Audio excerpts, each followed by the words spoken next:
नमस्कार दोस्तों, मेरा नाम है हिंदी व्याकरण। मैं कक्षा 8 में पढ़ती हूँ और आज मैं आपको अपने सभी दोस्तों से मिलाऊंगी। आप सबसे पहले मेरे भाषा दोस्त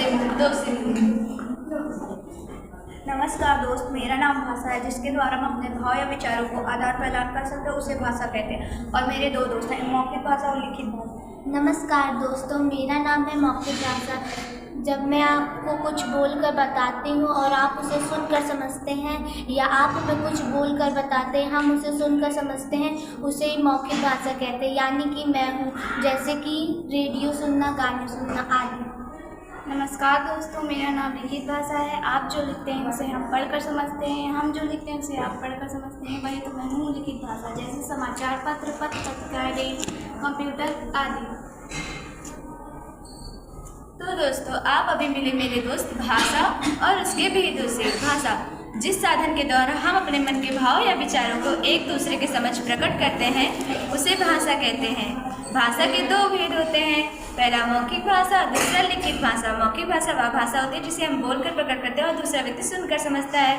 लिखित भाषा वह भाषा है जिसे हम लिखकर प्रकट करते हैं और दूसरा व्यक्ति पढ़कर समझता है। अब आप मेरे सबसे छोटे दोस्त वर्ण से मिलिए।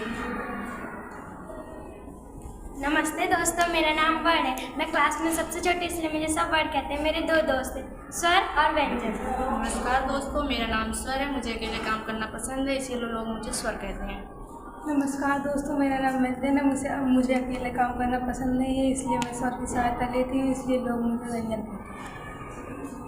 तो दोस्तों, आप अभी मेरे सबसे छोटे मित्र वर्ण से मिले। वर्ण किसे कहते हैं? वे छोटी सी छोटी ध्वनियाँ जिनके और टुकड़े नहीं किए जा सकते, उन्हें वर्ण कहते हैं। वर्ण के दो भेद होते हैं, स्वर और व्यंजन। स्वर जिन वर्णों के उच्चारण में किसी अन्य वर्ण की सहायता नहीं ली जाती है, उन्हें स्वर कहते हैं। और व्यंजन जिन वर्णों के उच्चारण में स्वर की सहायता ली जाती है, उन्हें व्यंजन कहते हैं। अब आप मेरे दोस्त वाक्य से मिलिए। नमस्ते दोस्तों, मेरा नाम वाक्य है। मैं शब्दों के सार्थक समूह से बनती हूँ, इसलिए मुझे वाक्य कहते हैं। मेरे दो दोस्त और हैं, उद्देश्य और विधि। नमस्ते दोस्तों, मेरा नाम उद्देश्य है। वाक्य में जिसके विषय में कुछ कहा जाए वो उद्देश्य होता है। जैसे नम्रता पत्र लिखती है, तो नम्रता उद्देश्य है, यानी कि मैं। नमस्ते दोस्तों, मेरा नाम है विधेय। उद्देश्य के बारे में जो कुछ कहा जाए उसे विधेय कहते हैं। जैसे अमृता पत्र लिखती है, तो अमृता हुई उद्देश्य और वो लिखने का कार्य कर रही है, तो वो हुआ विधेय।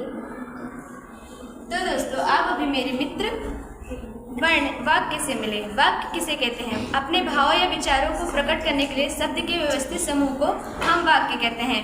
वाक्य के दो अंग होते हैं, उद्देश्य और विधेय। उद्देश्य वाक्य के बारे में जो कुछ कहा जाता है उसे उद्देश्य कहते हैं, और विधेय उद्देश्य के बारे में जो कुछ कहा जाता है उसे विधेय कहते हैं। अब आप मेरे मित्र संज्ञा से मिलिए। नमस्कार दोस्तों, मेरा नाम संज्ञा है और मैं अपने बारे में आपको कुछ बताने जा रही हूँ। संज्ञा किसी वस्तु, व्यक्ति, स्थान के नामों के लिए जो प्रयोग किया जाता है उसे संज्ञा कहते हैं। और मेरे तीन दोस्त और हैं, व्यक्तिवाचक संज्ञा, जातिवाचक संज्ञा और भाववाचक संज्ञा। नमस्कार दोस्तों, मेरा नाम है व्यक्तिवाचक संज्ञा। जब आप किसी विशेष व्यक्ति, वस्तु अथवा स्थान का प्रयोग करते हैं तो उसे व्यक्तिवाचक संज्ञा कहते हैं, जैसे सुभाष चंद्र बोस, गंगा यमुना सरस्वती इत्यादि। नमस्कार दोस्तों, मेरा नाम है जातिवाचक संज्ञा। मैं संपूर्ण जाति का बोध कराती हूँ, जैसे कि फूल, पहाड़, नदी इत्यादि। नमस्कार दोस्तों, मेरा नाम है भाववाचक संज्ञा। मैं व्यक्ति के गुण, दोष, भाव और अवस्था को बोध कराती हूँ, इसलिए मुझे भाववाचक संज्ञा कहते हैं, जैसे अच्छा, बुरा, बच्चा, बूढ़ा इत्यादि। तो दोस्तों, आप सब अभी मिले मेरे दोस्त संज्ञा से। संज्ञा किसे कहते हैं? किसी व्यक्ति, वस्तु, स्थान आदि का बोध कराने वाले शब्द को संज्ञा कहते हैं। संज्ञा के तीन भेद होते हैं, व्यक्तिवाचक, जातिवाचक, भाववाचक। व्यक्तिवाचक संज्ञा उसे कहते हैं किसी विशेष व्यक्ति, वस्तु, स्थान के लिए प्रयोग किया जाता है, उसे व्यक्तिवाचक संज्ञा कहते हैं। जातिवाचक संज्ञा किसी व्यक्ति, वस्तु के संपूर्ण जाति का बोध कराने वाले शब्द को जातिवाचक कहते हैं। किसी व्यक्ति, वस्तु के भाव, अवस्था को दिखाने के लिए हम भाववाचक संज्ञा का प्रयोग करते हैं। अब आप मेरे दोस्त वचन से मिलिए। नमस्कार दोस्तों, मेरा नाम है वचन। मैं संख्या और गिनती का बोध कराती हूँ, इसलिए सब मुझे वचन कहते हैं। मेरे दो दोस्त हैं, एक वचन और बहुवचन। नमस्कार दोस्तों, मैं एक वचन में संख्या में एक होने का बोध कराती हूँ, जैसे एक पेन, एक बोतल, एक किताब आदि। नमस्कार दोस्तों, मैं हूँ। बहुवचन संख्या में एक या अनेक होने का पता चलता है, उसे बहुवचन कहते हैं। जैसे कई पेन, कई लड़कियाँ, कई कमरे इत्यादि। तो दोस्तों, आप अभी मेरे मित्र वचन से मिले। वचन किसे कहते हैं? शब्द के जिस रूप से उसकी संख्या में एक या एक से अधिक होने का बोध होता है उसे वचन कहते हैं। वचन के दो भेद होते हैं, एक वचन, बहुवचन। एक वचन शब्द के जिस रूप से उसकी संख्या में एक होने का बोध होता है उसे एक वचन कहते हैं। बहुवचन शब्द के जिस रूप से उसकी संख्या में एक से अधिक होने का बोध होता है उसे बहुवचन कहते हैं। अब आप मेरे दोस्त लिंग से मिलिए। नमस्कार दोस्तों, मेरा नाम है। किसी स्त्री पुरुष या स्त्री जाति का बोध कराने वाले शब्द को लिंग कहते हैं। स्त्रीलिंग और पुल्लिंग। दोस्तों, मेरा नाम है स्त्रीलिंग। मैं स्त्री जाति का बोध कराती हूँ, इसलिए मुझे स्त्री कहते हैं।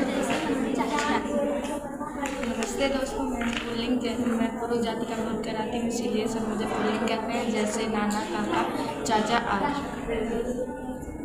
तो दोस्तों, आप सब अभी मिले लिंग से। लिंग किसे कहते हैं? शब्द के जिस रूप से उसके स्त्री जाति या पुरुष जाति का बोध होता है उसे लिंग कहते हैं। लिंग दो प्रकार के होते हैं, पहला स्त्रीलिंग, दूसरा पुल्लिंग।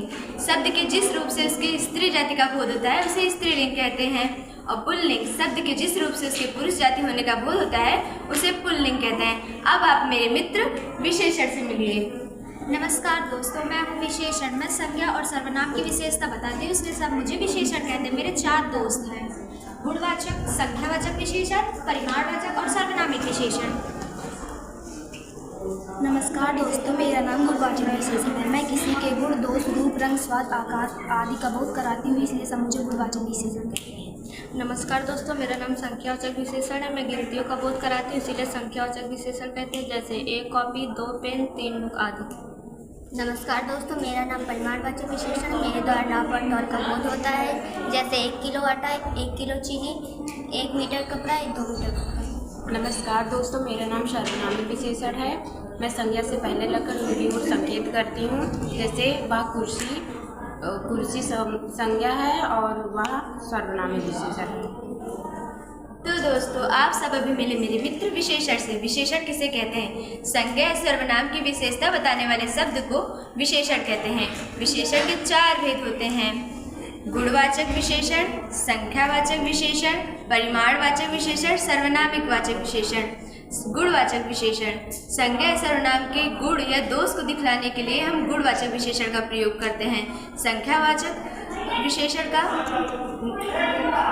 संज्ञा सर्वनाम की गिनती का बोध कराने के लिए हम संख्यावाचक विशेषण का प्रयोग करते हैं। परिमाणवाचक विशेषण संज्ञा सर्वनाम के नाप या तौल को दिखलाने के लिए हम परिमाणवाचक विशेषण का प्रयोग करते हैं। सर्वनामिक विशेषण सर्वनाम से पहले संज्ञा से पहले सर्वनाम आकर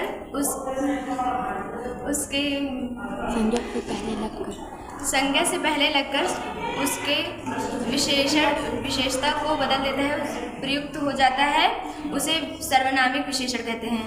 अब आप मेरे मित्र सर्वनाम से मिलिए। नमस्कार दोस्तों, मेरा नाम सोनाम है। मैं संज्ञा के स्थान पर प्रयोग की जाती हूँ, इसलिए मुझे सोनाम कहते हैं। मेरे 6 मित्र हैं, लेकिन वो आज आए नहीं है, तो मैं उनके नाम बता देती हूँ। पहला है पुरुषवाचक, फिर पुरुषवाचक सोनाम, द्विजवाचक सोनाम, अनिश्चयवाचक सोनाम, निश्चयवाचक सोनाम, प्रश्नवाचक और संबंधवाचक सोनाम। आप अभी मेरे मित्र सर्वनाम से मिले। सर्वनाम किसे कहते हैं? संज्ञा के स्थान पर प्रयोग किए जाने वाले शब्द को सर्वनाम कहते हैं। सर्वनाम के 6 भेद होते हैं।